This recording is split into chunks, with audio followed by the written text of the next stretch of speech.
take a look at Stilicho, Last of the Romans, a solitaire game by Robert DeLeskie, published by Hollandspiele. And if you watched my earlier video, I've been trying to kind of develop a Rome week.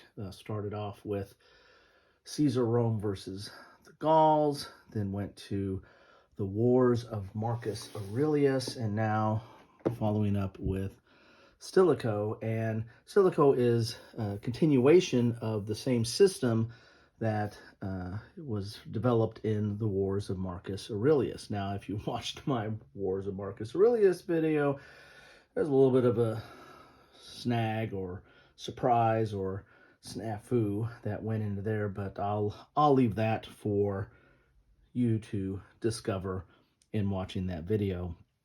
I'm going to be checking to make sure I don't have the same issue here, but I'm going to be cryptic about that. So, solitaire game by Robert DeLeskie. Taking a look at the back here, and as you can see, this box is might look familiar because Hollandspiele uses the same company to actually produce their games as several other smaller war game companies or game companies like Catastrophe Games, Historical Game Company, White Dog, and then I think there might be some others out there as well. But which is kind of a smart way of doing it if you don't want to invest in your own kind of publishing resources to do this. And for the most part, you know, Blue Panther does a really good job.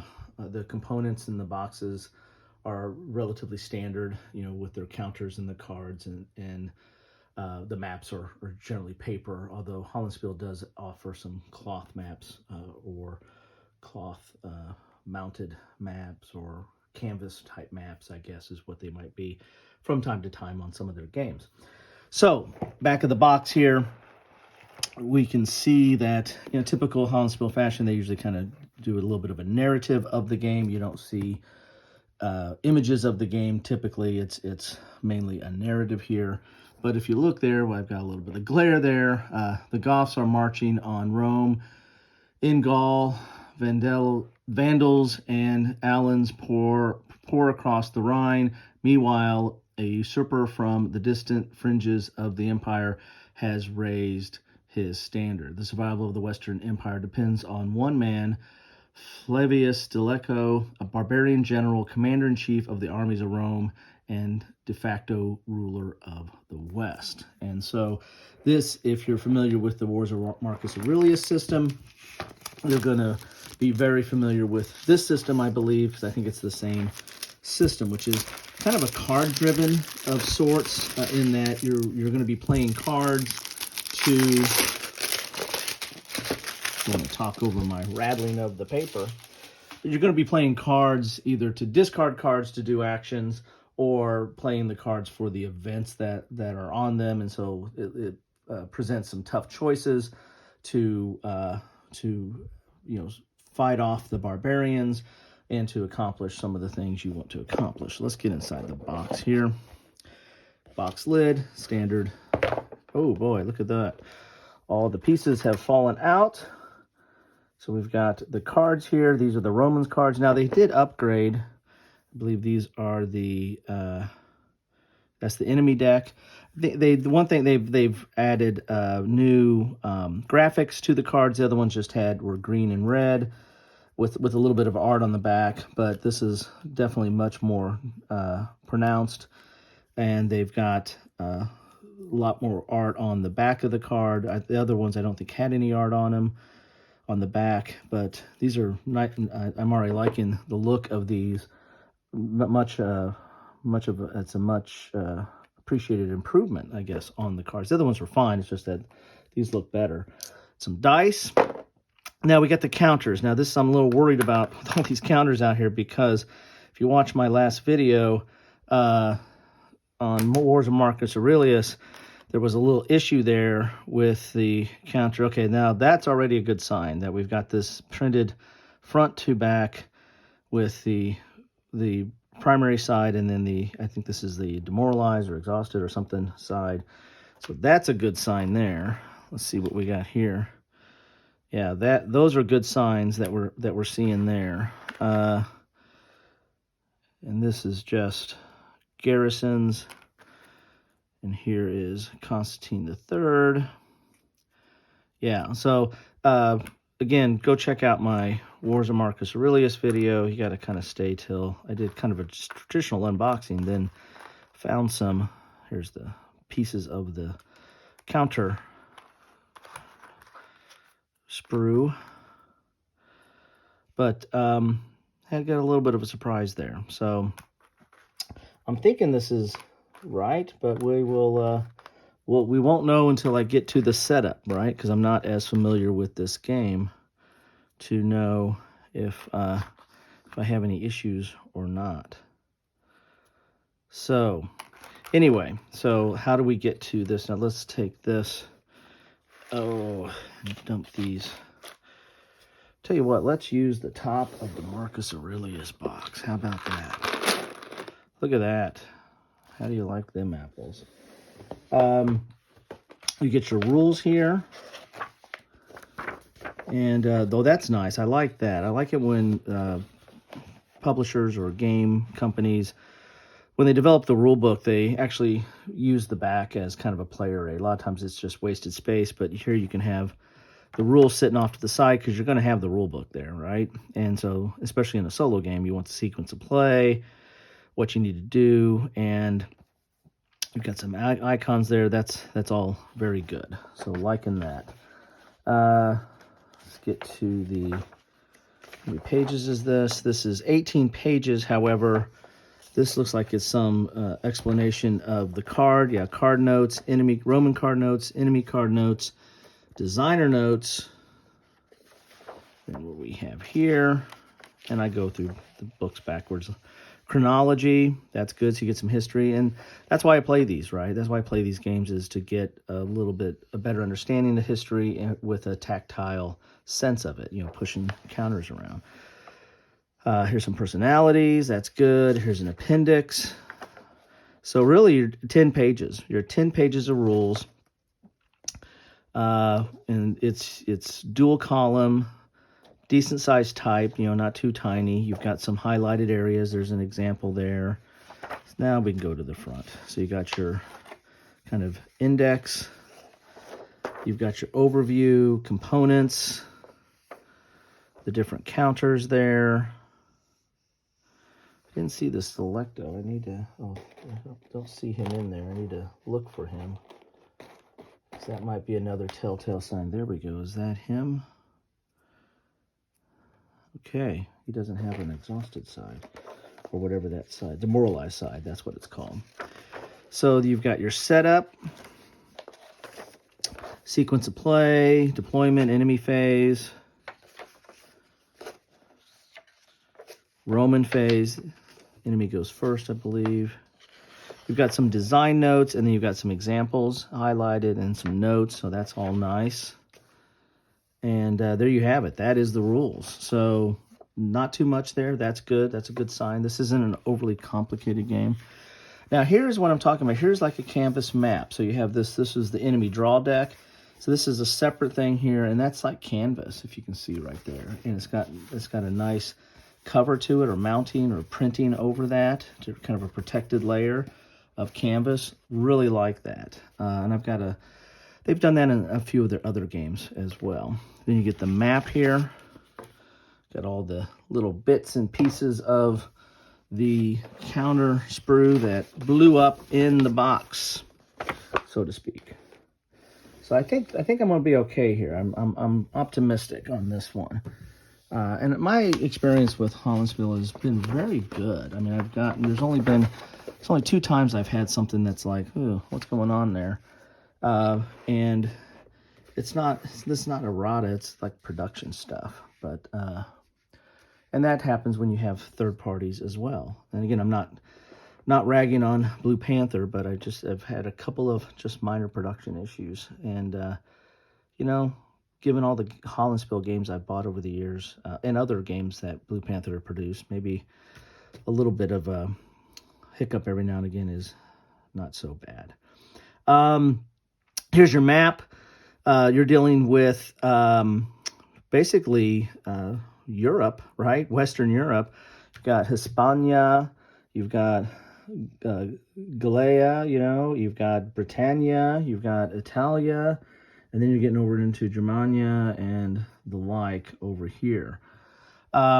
This is a little bit different in that it looks like you've got some point-to-point, where in Marcus Aurelius it looked like it was more area type control, but we've got some points on here now, or at least some tracks or areas of importance. You've got some cities, or maybe they're fortified cities. Because it looks like you can siege some of these here in the squares, and they have some modifiers on there as well. You've got like a leader track here of 3 different colors. So I imagine that's the Roman, maybe the 2 barbarian tribes. You've got a turn track up here, and then a round track. And if it's like a Wars of Marcus Aurelius, there's like in Marcus Aurelius there was like a season, and you draw different cards based on the season. And like winter, I think you get like 1 or something like that, 1 card. The Romans do. The enemies, I think, get the same amount. So these rounds are important, and it looks like we have early, mid, and late there, and it tells you how many cards you get. So the Romans get 5, 3, and 1, depending on the round there.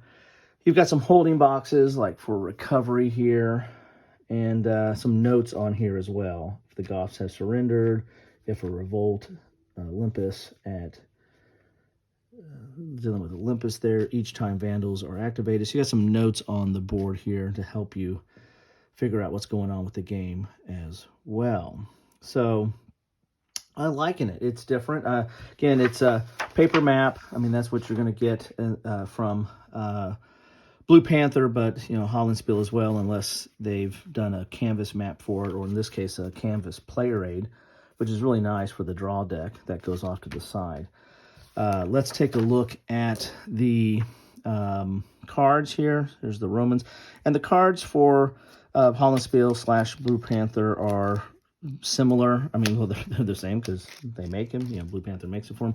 They're a little thin, a little bit thinner than maybe what you might expect from like GMT or other companies that have card-driven type games or card-assisted games. But they're fully functional. I mean, they're in a game like this, you might want to sleeve anyway. You might want to do like clear sleeves maybe on these.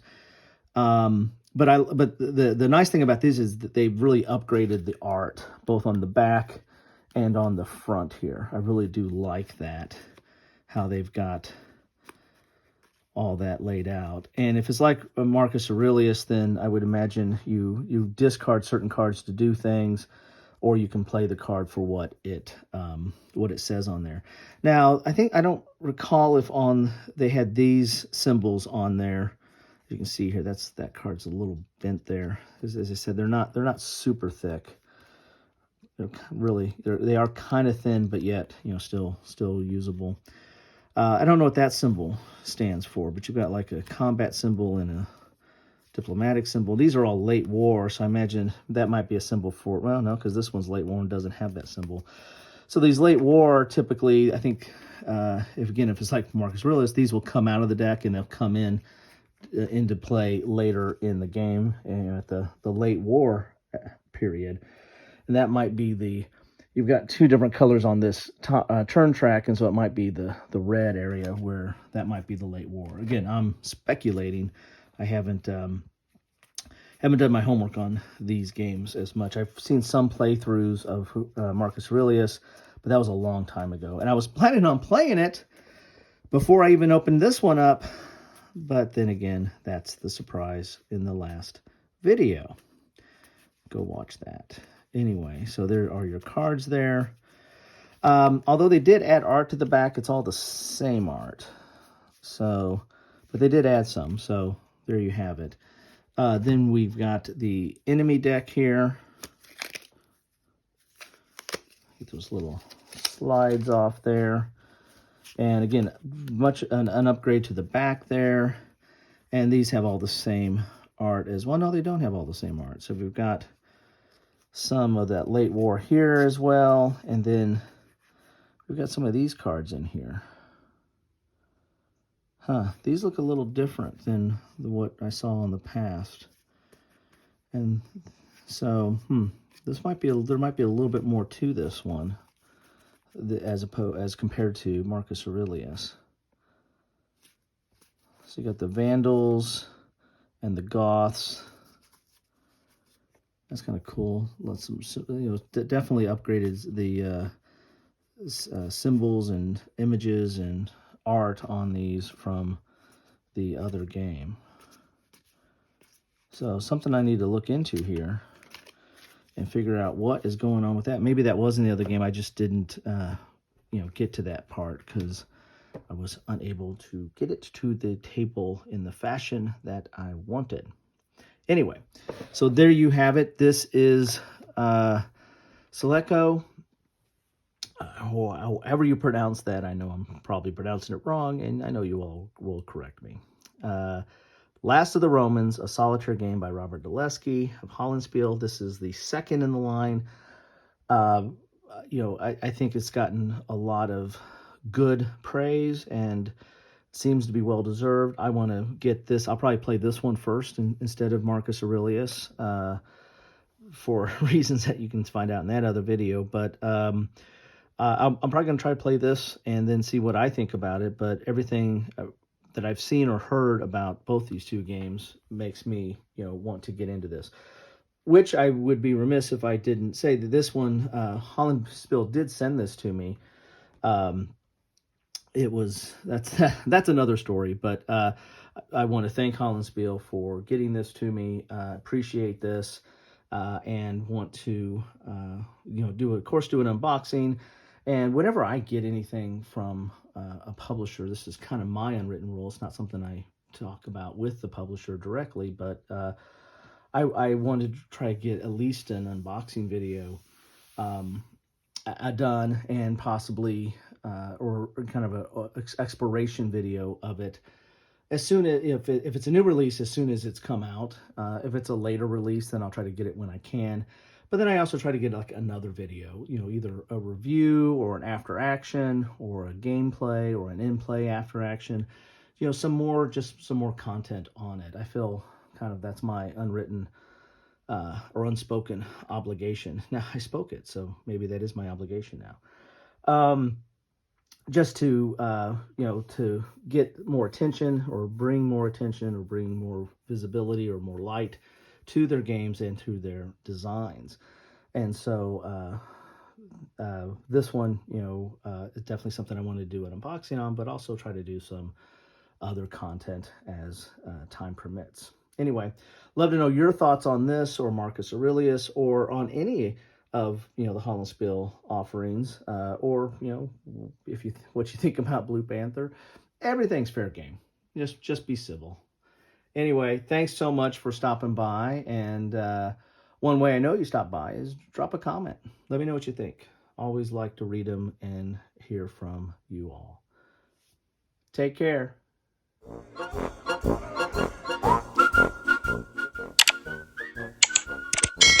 Thanks for watching.